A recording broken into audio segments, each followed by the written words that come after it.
कुछ समय पहले की बात है। चंद्रनगर नाम का एक गांव था जहां मनोज अपनी पत्नी मीना के साथ रहा करता था।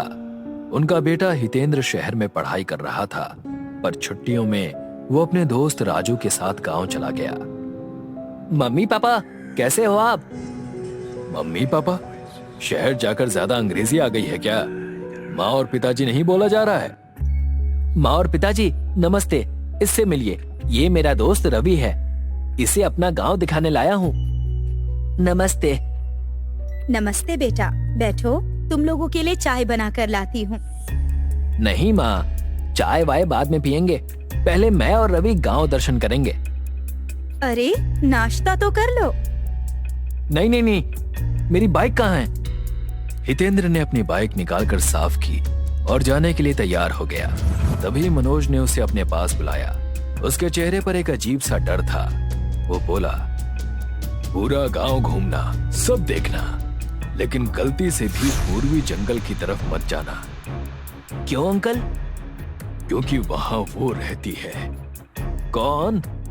शैतानी बुढ़िया। शैतानी बुढ़िया? वो शैतानी करती है क्या? बेटा उसका मजाक मत बना, वो बहुत खतरनाक है। ठीक है, आप लोग चिंता मत कीजिए, मैं उधर नहीं जाऊंगा। हितेंद्र बाइक स्टार्ट करता है और दोनों गांव देखने निकल पड़ते हैं। यार ये गांव तो बड़ा ही प्यारा है, कितना शांत और साफ सुथरा है। हाँ, यही तो मैं तुझे दिखाने लाया था। शहर की भाग दौड़ से दूर ये गांव मेरे दिल के करीब है, और लोग भी बड़े सीधे साधे लगते हैं। हाँ सो तो है, तभी तो शैतानी बुढ़िया जैसी चीजों को मानते हैं। तभी रास्ते में एक बूढ़ा आदमी उन्हें देखता है और पास आता है। बेटा, तुम गांव घूम रहे हो, बस एक बात का ध्यान रखना, उधर उस जंगल की तरफ मत जाना। अंकल ऐसा क्या है वहां? वहां शैतानी बुढ़िया का साया है, वहां जो भी गया वो लौट कर नहीं आया। कहीं वहां कोई पार्टी तो नहीं चल रही है कि जो गया मस्त होकर वहीं रह गया? क्या बोल रहे हो बेटा? अरे ये मजाक कर रहा है, हम लोग उधर नहीं जाएंगे, चल हितेंद्र। हितेंद्र फिर बाइक चलाना शुरू करता है और वो दोनों हंसने लगते हैं। तूने सच कहा था यार, ये गांव वाले सच में बहुत अंधविश्वासी हैं। हाँ भाई, और उस बुढ़िया की तो बात ही मत कर, कितनी फिल्मी कहानी बना रखी है सबने। मुझे तो लगता है कि हमें उस जंगल को देखना चाहिए। बिल्कुल, बचपन से मैं सुनता आया हूं, लेकिन कभी जाने की हिम्मत नहीं हुई। अब तो हम जाएंगे। सबकी चेतावनियों को ताक पर रखकर हितेंद्र और रवि उस जंगल की तरफ बढ़ गए। जैसे जैसे वो जंगल के अंदर जाने लगे, रास्ता घना और सुनसान होता चला गया। तेज हवा चल रही थी, सारे पेड़ हिल रहे थे, लेकिन अजीब बात यह थी कि वो हवा उन्हें नहीं लग रही थी। यार इस जंगल में कुछ ज्यादा ही सन्नाटा लग रहा है। जंगल में सन्नाटा नहीं तो क्या तुझे बारात मिलेगी? नहीं, मेरा मतलब इस जंगल में कुछ निगेटिव सा फील हो रहा है। हितेंद्र तेज रफ्तार में बाइक चला रहा था और तभी अचानक सामने एक नहर आ जाती है। ओए सामने देख, नहर! अरे ये अचानक से नहर कहां से आ गई? अभी तो यहां पर कुछ नहीं था। हितेंद्र बाइक रोकने की कोशिश करता है, लेकिन अचानक बाइक का संतुलन बिगड़ जाता है और दोनों नहर में गिर जाते हैं। यार बचा मुझे तैरना नहीं आता है, मुझे निकाल इस नहर से, मैं मर जाऊंगा। अरे बस 1 मिनट रुक, मैं बाहर आ जाऊं, अभी तुझे भी निकालता हूं, तू साइड में आने की कोशिश कर। अरे मुझे बाहर निकाल, मैं सच में मर जाऊंगा, जल्दी कर। ला रवि, अपना हाथ मुझे दे, जल्दी। रवि हितेंद्र का हाथ पकड़ता है, लेकिन अचानक वो वापस पानी में डूबने लगता है और हाथ छूट जाता है। हितेंद्र उसे पकड़ने की कोशिश करता है, लेकिन रवि का हाथ बार बार छूट रहा था। रवि को ऐसा लगता है जैसे कोई उसका पैर पकड़कर उसे नीचे खींच रहा है। हितेंद्र, कोई मेरा पैर पकड़कर मुझे नीचे खींच रहा है। अरे कुछ नहीं है, तुझे बस डर लग रहा है। अचानक एक ही झटके में रवि का शरीर पानी के अंदर चला जाता है, जैसे किसी ने उसे अंदर खींच लिया हो। हितेंद्र घबरा जाता है, पर अगले ही पल रवि दोबारा हाफता हुआ ऊपर आ जाता है और इस बार हितेंद्र उसे बाहर खींच लेता है। तुझे कुछ हुआ तो नहीं? नहीं, पर यार मुझे ऐसा लगा जैसे कोई मुझे खींच रहा था।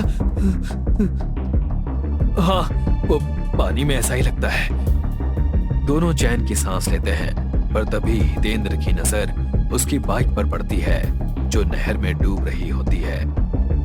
अरे मेरी बाइक, मुझे इसे बचाना होगा। वो तुरंत नहर के किनारे जाता है और बाइक को खींचने की कोशिश करता है, लेकिन बाइक धीरे धीरे पानी में समा जाती है। छोड़ दे यार, बाइक गई। अब हमें यहाँ से भागना चाहिए। ये जगह ठीक नहीं लग रही। हाँ चल, निकलते हैं यहाँ से। दोनों दौड़ने लगते हैं। तभी उन्हें अचानक से एक लड़की के चीखने की आवाज सुनाई देती है। वो क्या था? पता नहीं, तू बस जल्दी चल, हमें घर वापस पहुंचना है। दोनों जंगल के बाहर जाने का रास्ता ढूंढने की कोशिश करते हैं, लेकिन हर तरफ एक जैसे पेड़ और एक जैसे रास्ते दिखाई दे रहे थे। हम बाहर क्यों नहीं जा पा रहे हैं? ये कैसी जगह है? कहीं वो सब सच तो नहीं कह रहे थे कि यहाँ शैतानी बुढ़िया रहती है? तभी वहां की तेज हवाएं अजीबोगरीब आवाजें करने लगती है और हर कदम पर दोनों को लगता है कि कोई उनका पीछा कर रहा है। हितेंद्र, मुझे लग रहा है कि हम यहाँ अकेले नहीं हैं। प्लीज ऐसी बातें मत कर, मुझे पहले से ही डर लग रहा है। हितेंद्र और रवि घबराकर चारों तरफ देखने लगते हैं। पेड़ और रास्ते सभी एक जैसे दिखाई दे रहे थे। हितेंद्र थक हार कर अपने पिता मनोज को फोन करता है। पिताजी, मैं और रवि हम लोग जंगल में फंस गए हैं। जंगल से बाहर आने का कोई रास्ता नहीं मिल रहा और बाइक भी नहर में गिर गई है।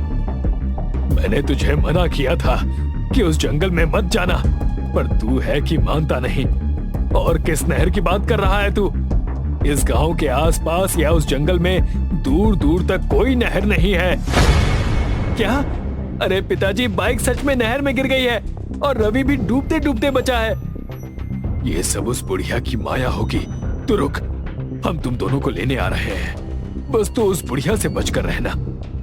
फोन कट जाता है।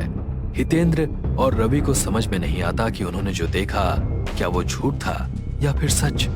वो चारों ओर देखने लगते हैं और तभी पास में एक पेड़ के पास कुछ हलचल होती है। हितेंद्र, वो देख, कुछ हिल रहा है। ये तो सांप है। अगर ये बुढ़िया वाली बात सच है तो इस सांप से बचकर रहना होगा, क्योंकि मैंने सुना है कि ये काली शक्तियां सांप के रूप में आती हैं। वो बड़ा सा सांप पेड़ों के पीछे से निकल रहा था और उसे देखकर उनकी धड़कनें तेज हो रही थीं। तभी वो सांप एक पेड़ के पीछे जाता है और वहां से एक खूबसूरत लड़की सामने आती है। इच्छाधारी नागिन? ये इच्छाधारी नागिन है हितेंद्र।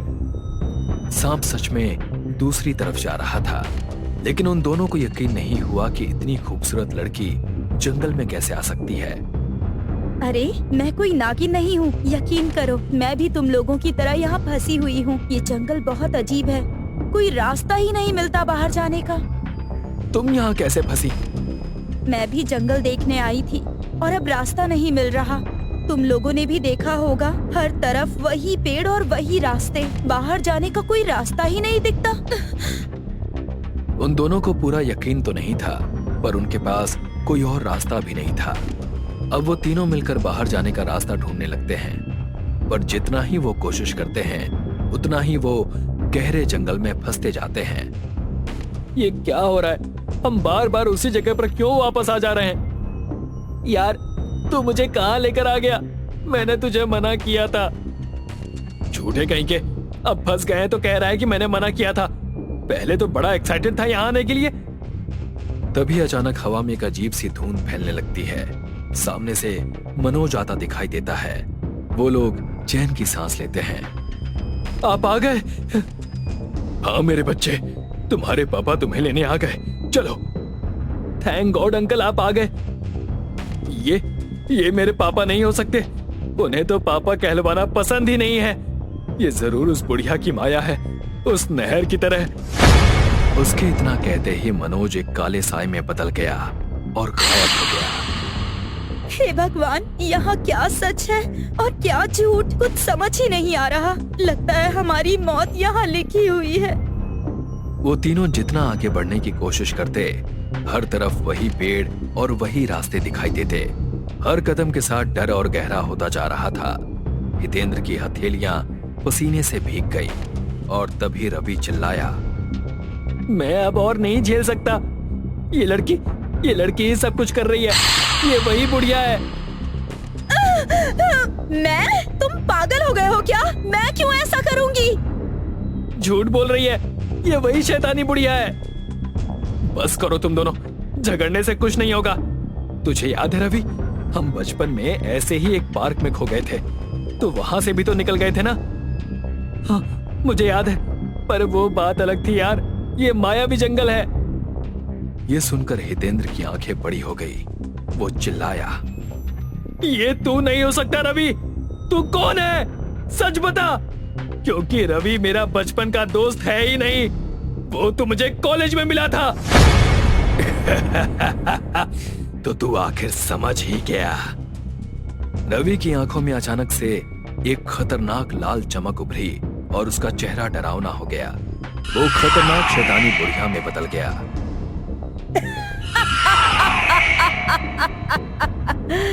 तुम्हारा दोस्त तो उसी समय मेरी मायावी नहर में डूबकर मर गया था, और अब तुम भी नहीं बचोगे, क्योंकि कोई यहाँ से बचकर नहीं जाता। हे भगवान, अब तक हम इस बुढ़िया के साथ टहल रहे थे। तुमने रवि को मार दिया। और अब तुम्हारी बारी है। नए शिकार आ गए।